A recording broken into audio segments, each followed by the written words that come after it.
Murguma damp West Bengal এবং ঝাড়খণ্ড স্টেটের মাঝে পুরুলিয়া ডিস্ট্রিক্টে অবস্থিত এমন একটা অফবিট স্থান, যেখানে আপনার দুদণ্ড সময় কাটানোর সৌভাগ্য হলে আপনি সত্যিই সৌভাগ্যবান।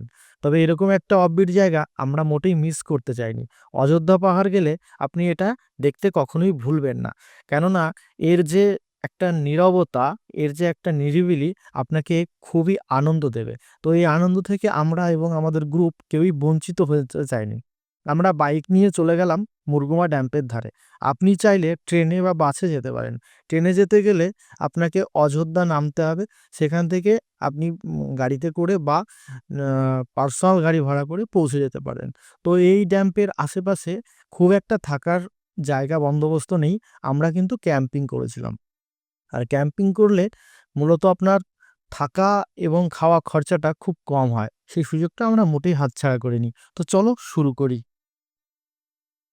অযোধ্যা হিলসের আপার ড্যাম দেখে সোজা বেরিয়ে এসে বাঁদিকে চলে গেল বামনি ফলস।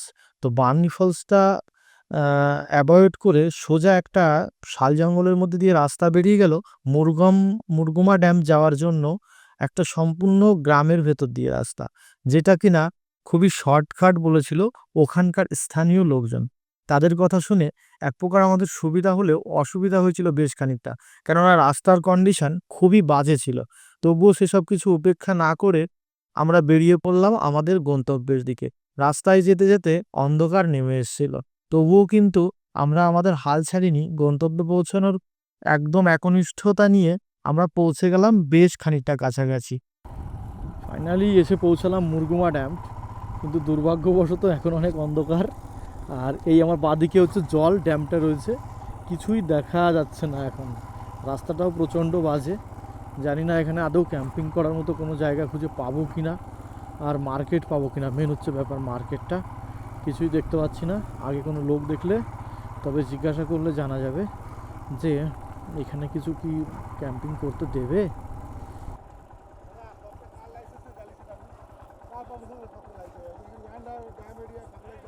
বলছি ওইখানে কোনো রকম ক্যাম্পিং করার মতো কোনো জায়গা নেই এদিকটা, ঠিক আছে? একজনকে জিজ্ঞাসা করলাম, একটা ছেলেকে, এই রাস্তা দিয়ে গিয়ে সামনে একটা ফুটবল খেলার মাঠ আছে, পাশে একটা দোকান আছে, চলো দোকানটা বন্ধ হওয়ার আগে জায়গাটা গিয়ে নিই, আর একজন দোকানটাকে দাঁড় করিয়ে দাও, ঠিক আছে? চলো, এই নিচ দিয়ে গিয়ে ফুটবল খেলার একটা মাঠ আছে, ঠিক আছে? হ্যাঁ একজন। ক্যাম্পে পৌঁছাতে পৌঁছাতে অন্ধকার নেমে এসছে। আর এই অন্ধকারে ক্যাম্প করাটা সত্যি খুব কষ্টদায়ক। তবুও লোকাল ছেলেপেলের কাছে জিজ্ঞাসা করে জানতে পারলাম পাশে একটা মাঠ পড়ে আছে। তাই সুযোগটা আর হাতছাড়া না করে চটজলদি বেরিয়ে পড়লাম ওইখানে ক্যাম্প করার উদ্দেশ্য নিয়ে। অবশেষে ক্লান্ত জড়ানো পায়ে পৌঁছালাম সেই মাঠে। আর চটজলদি কাটিয়ে নিলাম নিজেদের টেন্টখানা। তো এই টেন্ট খাটাতে গিয়ে অনেকেরই অনেক সমস্যা হয়। আমাদের কিন্তু দুদিনে বেশ সড়গড় হয়ে গেছে, তাই আমাদের আর বেশি সময় লাগেনি। এখন হাতে গুনে 5 থেকে 7 মিনিটের মধ্যে আমরা খাটিয়ে ফেলতে পারি আমাদের টেন্ট। তো যাই হোক, চটজলদি টেন্টটা খাটিয়ে নিতে নিতে আশেপাশের জায়গাগুলো সম্পর্কে একটু খোঁজখবর নিয়ে নিলাম এবং জানতে পারলাম এটা সিআরপিএফ এলাকার মধ্যে আমরা করছি। তো এইখানে আর বেশিক্ষণ আমাদের কপালের সুখ সইল না, আমাদেরকে সরিয়ে দিল পাশের একটা জায়গায়। তো সেখানে শিফট হতেই আমাদের একটা সমস্যা ইলেকট্রিসিটির। তার জন্য আমাদের জোগাড় হিসাবে আমরা করে নিলাম বাইকের আলোতে। আর এদিকে সমিতদা রান্না করে রেডি। তো ততক্ষণে গরম গরম ডিম ভাত আর পাশে জঙ্গলের ভয়, মানে হাতির ভয় নিয়ে আমরা চটজলদি খেতে শুরু করলাম। ঠান্ডায় কিন্তু রান্নাটা খুব সুন্দর লেগেছিল। আর বেশি কথা বলবো না, খাওয়া দাওয়ার পরে চট করে ঘুমিয়ে যাবো, কেননা কাল সকালে তোমাদেরকে দেখাতে হবে মুরগুমা ড্যাম্পে ভিউ।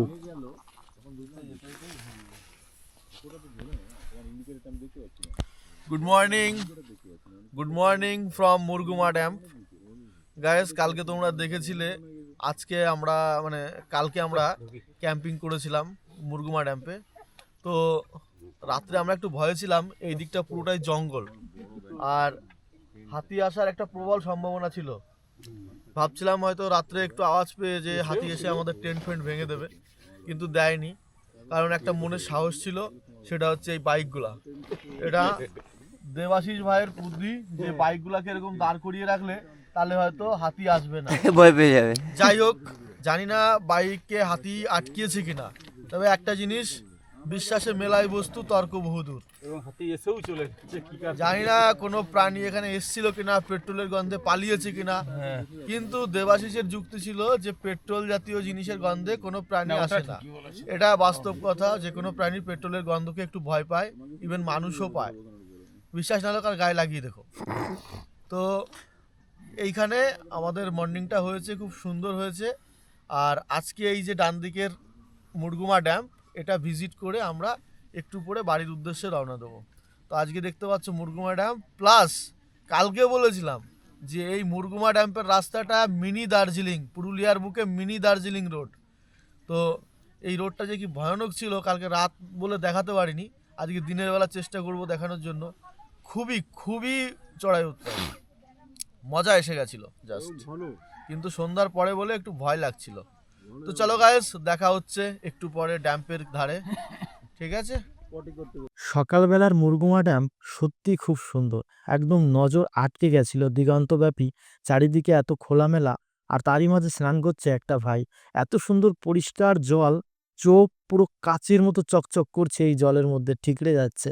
তো আমি আর এই দেখে লোভ সামলাতে পারলাম না, সকাল 7টায় নেমে পড়লাম ওই ড্যাম্পের জলে স্নান করতে। জল দেখলে আমার বরাবরই এরকম স্নান করতে ইচ্ছা হয়, তবে জলটা যেভাবে ঠান্ডা মনে করেছিলাম তার কিছুই ঠান্ডা না, বেশ খানিকটা গরম গরম লাগছিল।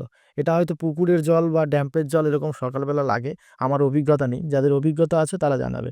তো বেশিক্ষণ সময় নষ্ট না করে ঝট করে একটা ডুব দিয়ে সমস্ত ক্লান্তি ছাড়িয়ে ফেললাম রাত্রের, আর চটজলদি রেডি হয়ে যাব আজকে মুরগুমা ড্যাম্পে দিনের আলোয় ভিজিট করার জন্য, কেননা কাল রাতে তোমরা দেখতে পাওনি ঠিক করে। এই হচ্ছে আমাদের ব্যাগপত্র, তল্পিতল্পা যা ছিল চটজলদি বাইকে বেঁধে নিলাম, এবং এই দুদিন ধরে তোমরা আমার বাইক দেখেছো এইভাবেই বাঁধা চলছে। তো চটজলদি বাইকটা বেঁধে নিয়েই বেরিয়ে পড়লাম মুরগুমা ড্যামের উদ্দেশ্যে। এই হচ্ছে মুরগুমা ড্যামের পার বরাবর রাস্তা। এই রাস্তাটা, এই মুরগুমা ড্যাম মূলত কংসাবতী নদীর উপনদীতে অবস্থিত, মানে ওদিকে অযোধ্যা পাহাড়, তার পাশেই মুরগুমা ড্যাম, এদের ঝর্ণার জল একে অপরের সঙ্গে কানেক্টেড। তবে এই যে মুরগুমা ড্যাম, লোকাল মানুষের সঙ্গে কথা বলে জানতে পারলাম এখানে অনেক মাছ আছে, এবং লোকাল আদিবাসী বা যেসব আরও অন্যান্য সম্প্রদায়ের লোক এই ড্যাম্পের আশেপাশে থাকে, ওনারাই এখান থেকে মাছ খেয়ে নিজেদের জীবিকা নির্বাহ করে থাকেন। তো এরকম একটা ইনকাম সোর্স থাকলে ভালোই হয় মানুষের জন্য। তা আমরাও আর পার বরাবর বেশ খানিকটা এগিয়ে চললাম এই সৌন্দর্য নিতে নিতে। বেশ খানিকটা যাওয়ার পর জানতে পারলাম ওদিকটায় নৌকা বিহারের ব্যবস্থা আছে। তো নৌকা বিহারে আমার একটু স্বাদ জাগলেও বাকিদের সহমত হয়নি, সে কারণে আমি আর বিশেষ করে বেশি একটা আগালাম না। সামনের দিকে যেতেই বেরিন দাঁড়িয়ে পড়লো, বলল যে একটু ফটোশ্যুট করার জন্য, ওর একটু ফটোশ্যুটের আর রিলসের প্রতি নেশা আছে। আমিও সুযোগটা ছাড়লাম না, সঙ্গে সঙ্গে কিছু রিলস এবং আমার প্রিয় বাইকটার কিছু ছবি ভিডিও নিয়ে নিলাম, যেটা আমার সব থেকে প্রিয় লাগে। তো এই হচ্ছে চারিদিকে পর্বত বিশিষ্ট মুরগুমা ড্যাম। আশা করি আমার খুব, মানে তোমাদের খুব ভালো লাগবে। আর এর পাশে রয়েছে বেশ কিছু ছোট ছোট দোকান, যেখান থেকে তোমরা তোমাদের টিফিন বা হালকা পাতলা খাবার দাবার করে নিতে পারো। আমরাও কিন্তু এখান থেকে একটু খাওয়া দাওয়ার কথা ভেবে নিলাম। ড্যাম্পের পাশেই বিক্রি হচ্ছে পিওর দেশি হাঁসের ডিম। পিওর কি করে হয়? এটা খাকি ক্যাম্বেল না তো? দেশি দেশি হাঁসের ডিম। এটা তো পোল্ট্রির ডিম আছে না দাদা, হাঁসের আছে? হাঁসের ডিম আছে, দেখো তো। আর একটা পোল্ট্রি ডিম ছাড়িয়ে দেখাই দেবো। না না না থাক, ঠিক আছে। এই যে এটা হচ্ছে কত করে দাম বললে? 20 টাকা দাদা। 20 টাকা করে একটা হাঁসের ডিম, আর তার সঙ্গে রয়েছে বিভিন্ন রকম ছোলা টোলা। তো আমরা একটা করে ডিম নিই, আমি বললাম এটা দিয়ে আমাকে মাখিয়ে দিতে। দেবাশিস ভাই সলিড খাচ্ছে, আমি মেখে খাবো। দেখো বন্ধুরা, বলো খাবে কিনা? এই যে পিওর লোভ লেগে যাবে সঙ্গে। দেশি হাঁসের ডিম, কালো মরিচ নাকি ওটা? কালো কালো, হ্যাঁ কালো মরিচ দিয়েছে, মশলা। এই যে দেখো, তোমাদেরও দিচ্ছি, খাও খাও টুক খাও। করে খেয়ে নাও, একটু টুক করে খেয়ে নাও। খাও খাও খাও খাও খাও। কেমন সত্যি ভালো টেস্ট আছে ডিম। তো এখানে আমি একটা স্পেশাল ডায়েট খাবার বানাচ্ছি। শশা নেব, একটা ডিম সিদ্ধ, আলু, গাজর, পেঁয়াজ, আর সঙ্গে শাকালু, আর কিছু মুড়ি আর ছোলা। এই দিয়ে আমি একটা স্পেশাল ডায়েট বানাচ্ছি নিজের জন্য।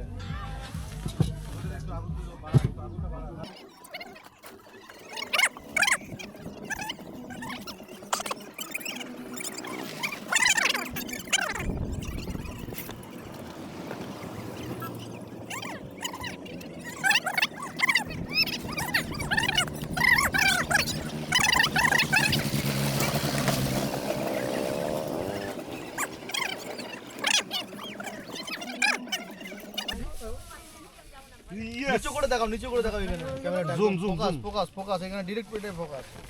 ভালো কথা ধরো জ্যোতি, থালা পড়ে যায় না যায়। দিদি এবার হিসাবটা করে এই ধরো তুই ধরো।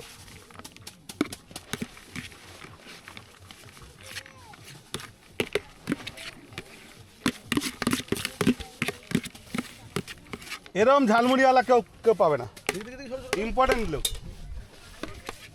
হ্যাঁ, ইনি আমাদের এটা দিয়েছে। এটা ঝালমুড়ি না দিদিকে অনেক ডিমমুড়ি? ধন্যবাদ। হ্যাঁ। এটা হচ্ছে ক্যামেরা, এটা হচ্ছে দিদি আমাদেরকে এতটা সুযোগ দিয়েছে এসব ফাজলামা করার জন্য।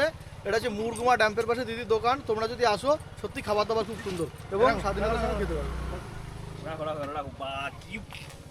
হাত মারো, হাত মারো, দেখো নুন কম আছে কিনা। পুরুলিয়াকে বাই বাই জানিয়ে বেরিয়ে পড়লাম শাল জঙ্গলের মধ্যে দিয়ে একটা গ্রামের রাস্তা দিয়ে। আর এই বিদায়বেলা সত্যি মনটা একটু খারাপ হয়ে যাচ্ছে। পুরুলিয়ার প্রতি, বিশেষ করে পুরুলিয়ার মানুষের সরলতার প্রতি একটা দুর্বলতা আমাদের কিন্তু রয়ে গেছে। জানি না আবার কবে আসব, তবে পুরুলিয়া কিন্তু মনে লেগেছিল, মনে লেগে থাকবে এবং চেষ্টা করব আবার পুরুলিয়ায় আসার।